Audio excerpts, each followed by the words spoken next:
네, 오늘은 사무엘하 5장 13절에서 17절까지 말씀을 읽었는데요. 다윗의 아킬레스건이라는 제목으로 같이 함께 말씀을 나누겠습니다. 어제 우리 말씀에서 하나님이 다윗의 삶에 은혜를 부어 주셔서 그의 왕권이 더 견고해지는 모습을 볼 수 있었습니다. 하나님께서 함께 하시니까 다윗의 삶이 점점 풍성해지는 그런 모습을 보게 됩니다.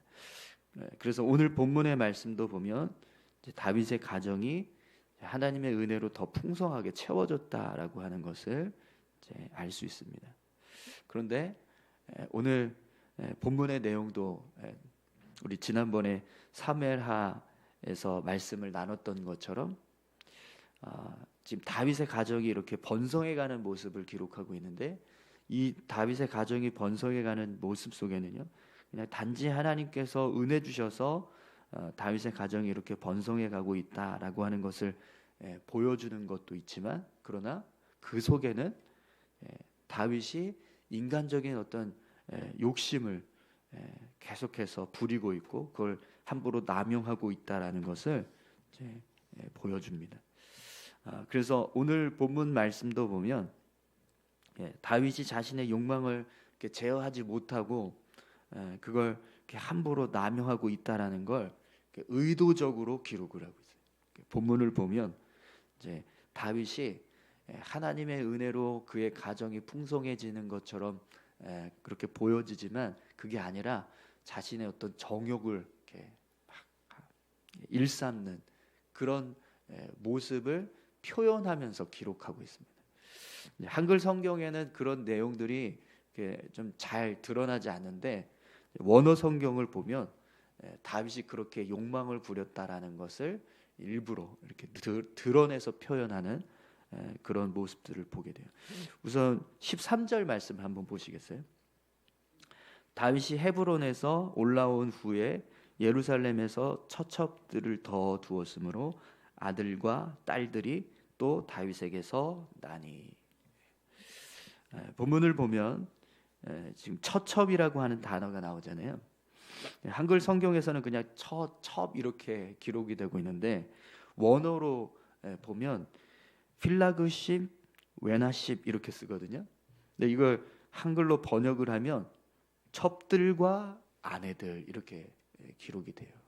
그러니까 다윗이 헤브론에서 올라온 후에 예루살렘에서 첩들과 아내들을 더 두었으므로 아들과 딸들이 또 다윗에게서 나니, 이렇게 기록이 되는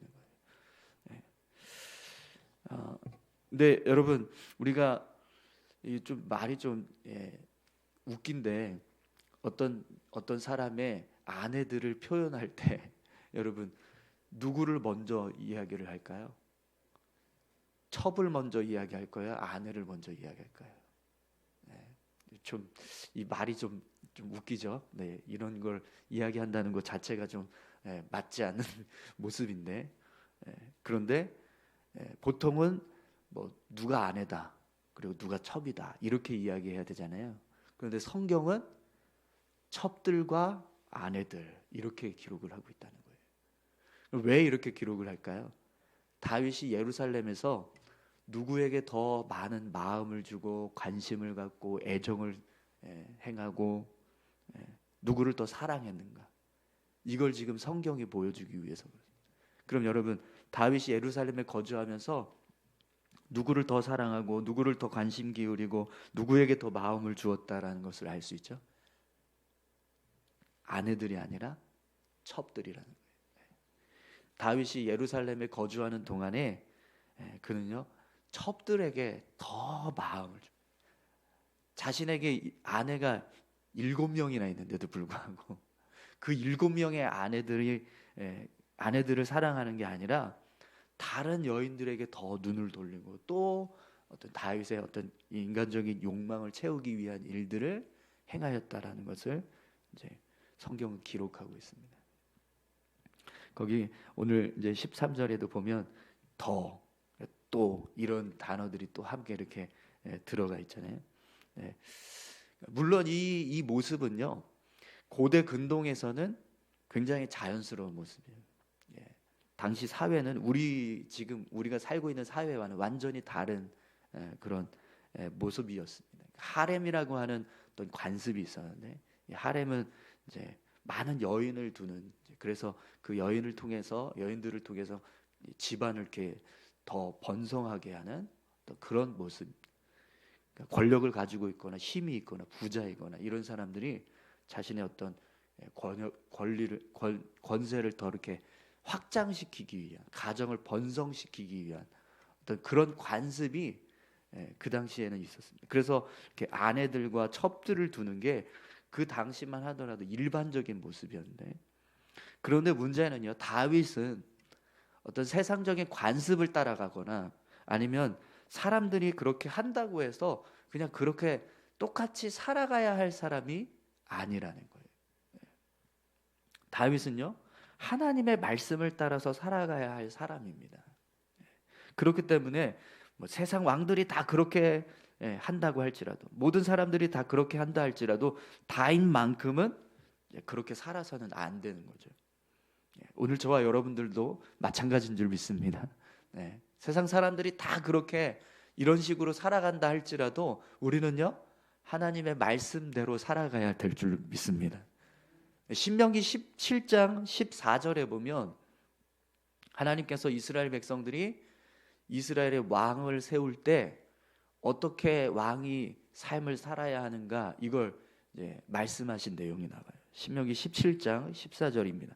내가 내 하나님 여호와께서 내게 주시는 땅에 이르러 그 땅을 차지하고 거주할 때에 만일 우리도 우리 주위의 모든 민족들 같이 우리 위에 왕을 세워야겠다는 생각이 나거든. 이스라엘 백성들이 우리도 왕이 생겼으면 좋겠다, 우리도 왕을 세웠으면 좋겠다. 그래서 왕을 세우게 되면 어떻게 해야 되는가, 그걸 이제 쭉 이야기합니다. 17절에 보면, 신명기 17장 17절을 보면 이런 내용이 있습니다. 그에게 아내를 많이 두어 그의 마음이 미혹되게 하지 말 것이며. 하나님께서 분명히 이스라엘의 왕으로 세워진 사람은요, 다른 주변에 있는 나라들처럼 똑같이 그렇게 많은 아내들을 세워서 그들의 마음으로 그 마음이 미혹되지 않게 하라, 이렇게 말씀하고 계신다는 거예요. 여러분, 분명히 다윗도 이 말씀을 알고 있었을 겁니다. 그렇죠? 그런데도 다윗은요, 당시 고대 근동에서 일반적으로 행해지던 그 관습을 지금 쫓아서 삶을 살아가고 있다는 거예요. 이것은 분명히 하나님 앞에서 다윗이 바르지 못하게 지금 행동하고 있다는 것을 알 수 있습니다. 그런데 여러분, 이 모습은요, 다윗의 약점입니다. 그러니까 다윗이 왜 이렇게 자꾸 이 문제 때문에 계속 성경에서 이걸 가지고 이렇게 거론을 하게 만드는가, 이 다윗의 약점이라는 거죠. 아무리 훌륭하고 믿음이 좋은 다윗에게도요, 이런 약점이 있었다라는 거예요. 그런데 여러분, 다윗이 이것을 약점이라고 생각하지 않았어요. 그러니까 고대 근동 사회에서는 이런 식으로 다 하니까 나도 그냥 그렇게 그냥 일반적인 사람들이 행하는 대로 나도 그렇게 산 거라고 생각한 거예요. 그런데 하나님은 그게 아니라는 거죠. 그래서 이 일이 하나님 보시기에 제된 모습이라는 걸 깨닫게 하시는 사건이 있었는데, 그게 바로 밧세바 사건입니다. 그래서 밧세바 사건 이후부터는요, 그런 행동을 하지 않아요. 자신이 이런 하나님 앞에 이렇게 많은 여인들을 취해서 그 여인들로 인해서 어떤 자신의 삶에 문제가 생겼다는 걸 깨닫고, 그 다음서부터는 여인을 가까이 하려고 하는 마음을 이제 행하지 않는다는 거죠. 여러분, 오늘 다윗이 이렇게 연약한 부분이 있었던 것처럼 사실 우리도 똑같습니다. 오늘 저희들의 모습 속에도요, 분명히 하나님 앞에서 연약한 모습이 있습니다. 우리가 믿음의 삶을 살아갈 때 끊임없이 시험거리로 넘어지게 되는, 어떤 죄를 짓게 되는 그런 문제들이 우리의 삶 가운데 있다라는 거죠. 그것이 무엇인지 우리가 깨달아야 될 줄로 믿습니다. 그래야 그 약점을 하나님 앞에서 우리가 잘 관리하고 또 죄의 길로 나아가지 않도록 그렇게 우리를 이렇게 추스리는 삶을 우리가 살 수 있지 않겠습니까? 그래서 여러분, 하나님, 저에게 무엇이 약점인지, 제가 어떤 연약한 부분이 있는지 하나님 깨닫게 해주십시오. 그리고 그 약점이 하나님 앞에서 어떤 죄를 짓거나 또 하나님께 범죄하는 일이 일어나지 않도록 저를 좀 인도해 주십시오. 이렇게 기도하는 모습이 우리에게 필요합니다. 여러분, 이 약점을요 잘 관리하지 못하면 삶에 문제가 생깁니다. 오늘 본문은요 그걸 의도적으로 기록을 하고 있어요. 다윗이 이렇게 하나님께서 은혜를 부어주셔서 삶이 풍성했는데, 근데 그 풍성한 은혜 가운데서 또 이렇게 정욕을 부리니까 어떤 일이 생기는가, 그걸 의도적으로 기록을 해요. 우선 다윗이 지금 이 13절만 봤는데 14절에서 16절까지 말씀도 보면 다윗이 예루살렘에서 거주하는 동안에 얼마나 많은 어떤 정욕을 부렸는가, 욕망을 채웠는가, 그걸 기록하는데요. 여러분 14절에서 16절까지 말씀 함께 보겠습니다. 예루살렘에서 그에게서 난 자들의 이름은 사무아와 소밥과 나단과 솔로몬과 입할과 엘리수아와 네벡과 야비아와 엘리사마와 엘야다와 엘리벨렛이었더라. 아멘. 지금 거론되고 있는 이름들 숫자가 총 11명입니다. 그러면 사무엘하 3장에서 다윗이 이 헤브론에서 4명의 아내를 더 취해서 6명의 아내로부터 한 아들씩 얻었다, 이렇게 기록하고 있거든요. 그럼 만약에 그 때의 상황과 똑같은 모습으로 만약에 오늘 본문을 지금 이해를 한다 그러면 11명의 자녀들이 낳았다면 다 어머니가 다르다라고 할 때 그럼 몇 명의 첩을 더 두었다라는 걸 알 수 있죠. 11명. 만약에 그렇게 한 사람씩 한 게 아니라 둘씩이라고 해도 5명에서 6명이에요. 그러니까 지금 다윗이요 6명의 아내가 있었고, 그리고 미갈도 찾아왔죠. 그러니까 7명의 아내가 된 겁니다. 거기다가 첩만 11명에서 6명, 5명, 6명 정도 되는 첩을 더 두었다라는 거예요. 18명, 최대 18명, 최소 13명. 뭐 삼천궁녀가 아니니까 다행이다, 이렇게 보면 안 되겠죠. 여러분, 하나님께서 보실 때 이 모습을 절대로 기뻐하시지 않은 것, 그죠? 물론 오늘 본문의 말씀을 보면 이게요 예루살렘에 가자마자 단기간 이렇게 일어난 게 아니라 다윗이 예루살렘에 거주하는 평생의 삶을 지금 기록하고 있는 거예요. 여러분 다 쭉 읽어보시면 이름을 이렇게 도대체 얘가 누군가 이러실 거예요. 근데 딱 한 사람은 이름이 딱 들어오죠. 누구죠? 솔로몬. 이 솔로몬이 누구의 아들인 줄 아세요? 밧세바. 밧세바의 아들. 그러니까 밧세바 사건이 언제 일어나냐면 다윗의 말기거든요. 후기 통치 기간에 일어난 사건이거든요. 그러니까 솔로몬을 기록하고 있다라는 건 지금 이게 예루살렘에 들어가서 그냥 한 최근 몇 년 동안에 일어난 사건을 이렇게 쭉 정리한 게 아니라 다윗이 일평생 예루살렘에 거주하면서 첩을 두었던 내용을 지금 정리한 거예요. 그런데 마치 오늘 본문은 예루살렘에 가자마자 몇 년 동안 이렇게 첩을 두어서 자녀를 이렇게 얻었다라고 한 것처럼 기록이 돼요. 그죠? 왜 그럴까요? 왜 이걸 지금 이렇게 기록을 할 거예요? 그러니까 다윗이 하나님 앞에서 욕망을 어떤 욕망을 절제하지 못하고 자신의 욕망을 함부로 남용했다라는 걸 일부러 기록을 하는 겁니다. 그리고 나서 오늘 본문이 어떤 사건을 기록을 해요? 블레셋이 쳐들어온 사건을 기록합니다. 여러분 17절 말씀 함께 볼까요?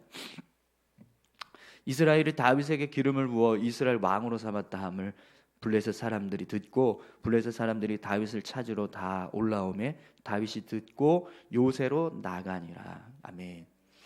여러분 이 블레셋 사건은요, 다윗이 이스라엘의 왕으로 등극하자마자 일어난 사건입니다.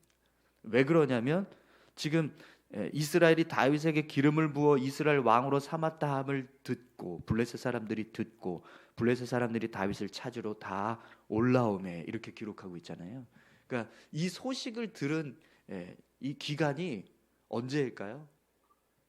막 몇 년이 지나고 막 몇십 년이 지난 다음에 들었을까요? 그게 아니라 그렇게 한 일이 있고 나서 얼마 안 있다가 블레셋 사람들이 그 소식을 듣고 전쟁을 치르러 지금 올라왔다라는 겁니다. 그래서 다윗을 찾으러 다 올라오매라고 하는데 다윗이 만약에 예루살렘 성에 거하고 있었다라는 걸 알았다면 이런 표현이 기록되지 않은 거예요. 다윗이 어디 있는지 몰라서 블레셋 사람들이 그를 찾으려고 올라왔다라고 기록을 합니다.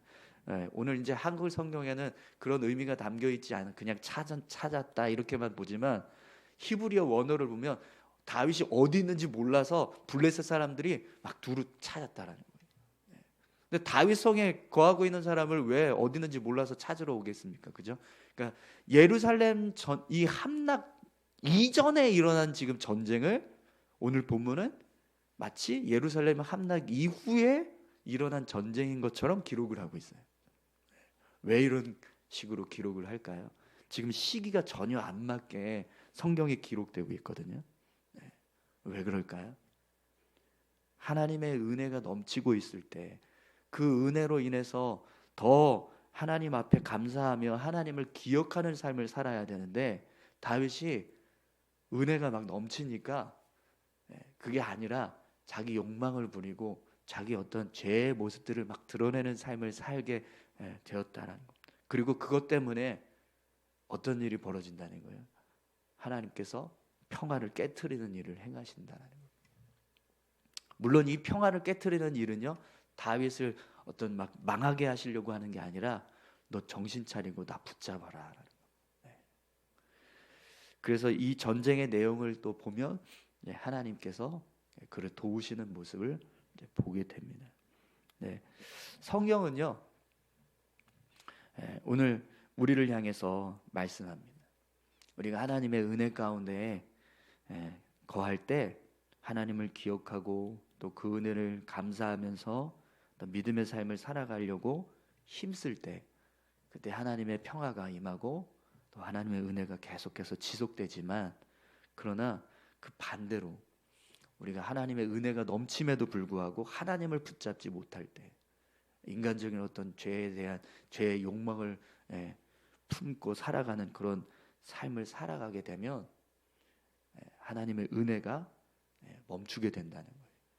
그걸 우리에게 깨닫게 하기 위해서 오늘 이 본문이 이렇게 기록이 되고 있다는 거죠.